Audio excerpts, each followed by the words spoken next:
Thanks for checking out Scotty's Hobbies. Today we're going to be replacing the front pads and rotors on this 2013 Volkswagen Jetta. First, how do we know the brake pads are bad? I'm going to use this here brake measurement tool, which is a very good visual aid on seeing if your brake pads are good or not. You can see the green is good, yellow is bad, and red is where you need to replace it. Yellow is getting ready to.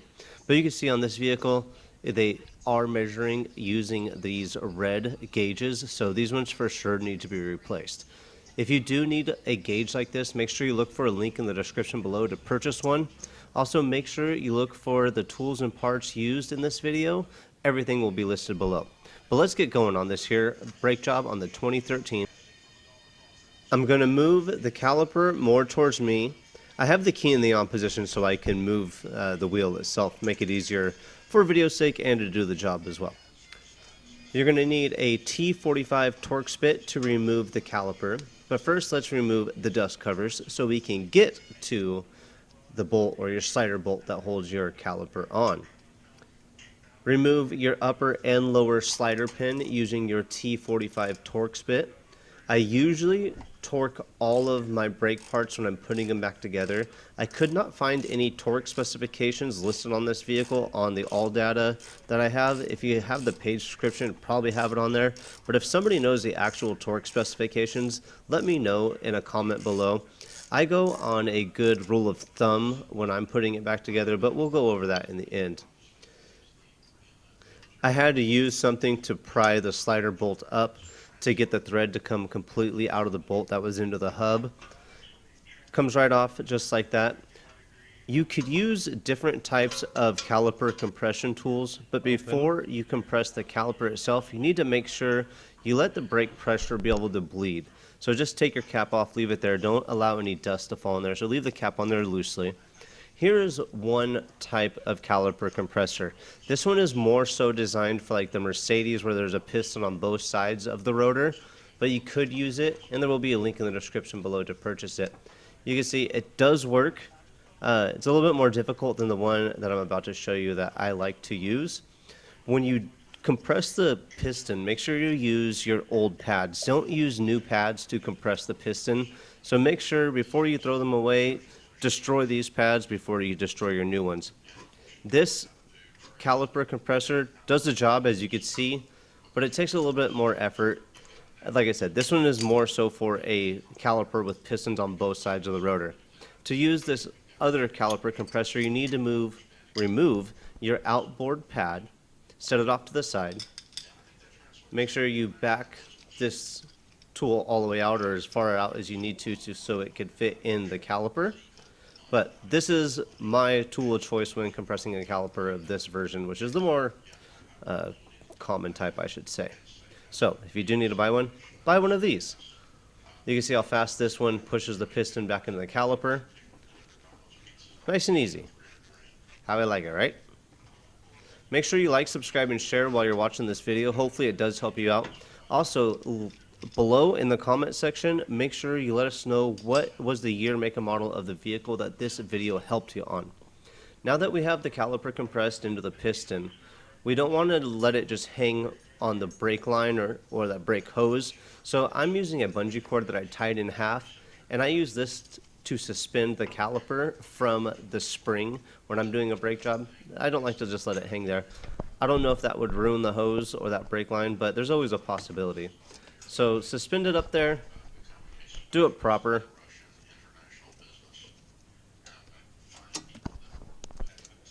Now that the caliper is suspended on the spring, using a T30 torque spit, I'm going to remove this production screw off of the rotor.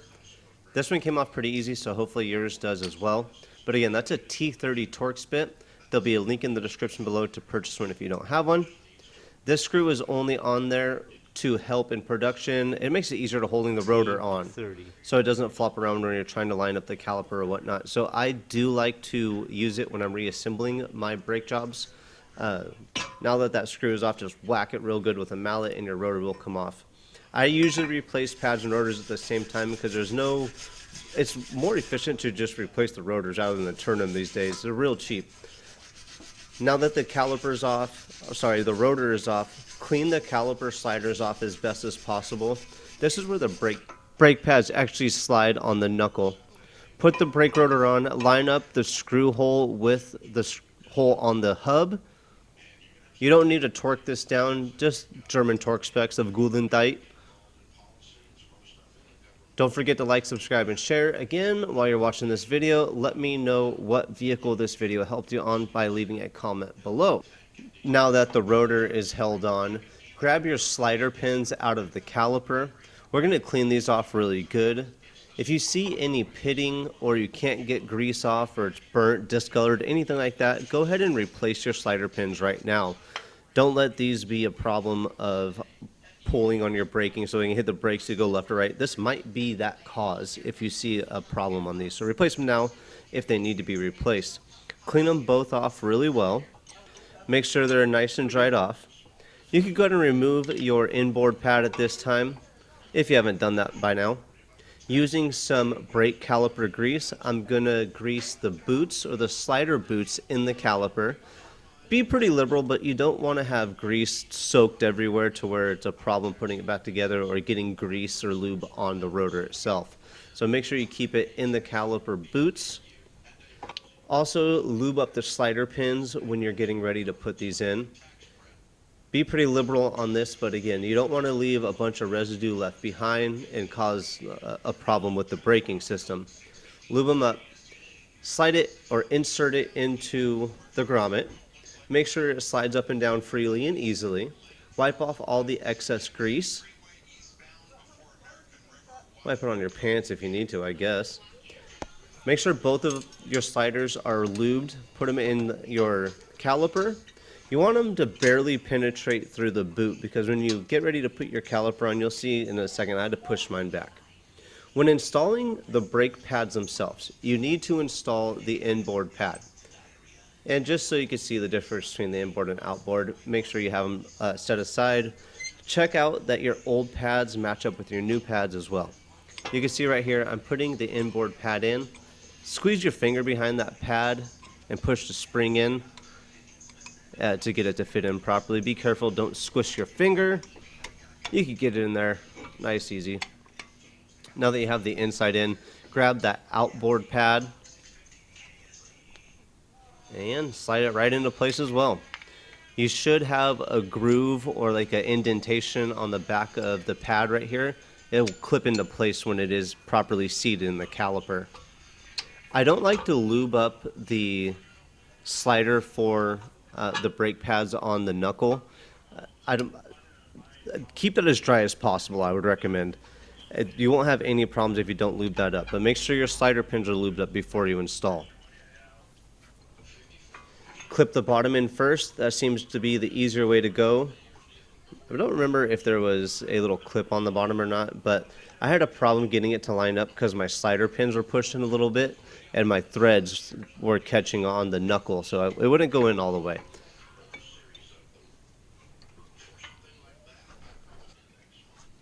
You're going to torque these bolts down. Well, if you could find the proper specification, comment below with that proper specification. I couldn't find any knowledge on these. So these T45 torques, I torqued them down to 25 foot-pounds. They're small, they're light, and I think that should be good. But if you know the actual torque spec, please list that below and help others. This is going to be pretty much it on this brake job for the pads and the caliper. After we get the slider pins properly torqued down, put your dust covers over your slider pin heads and make sure you put your cap or tighten the cap back on your fluid reservoir. Before you go too far, make sure you press your brake pad usually 3 times, all the way to the floor or as hard as you can 3 times. And that's pretty much it. This brake job is done. Make sure you like, subscribe, and share. Comment below with the year, make, and model of the vehicle that this video helped you on. Maybe one of these 2 videos right here are something that you need to help you with, or they could help you with. Again, tell everybody about me. I appreciate you guys watching. Like, subscribe, and share. I'll see you on the next hopefully helpful video.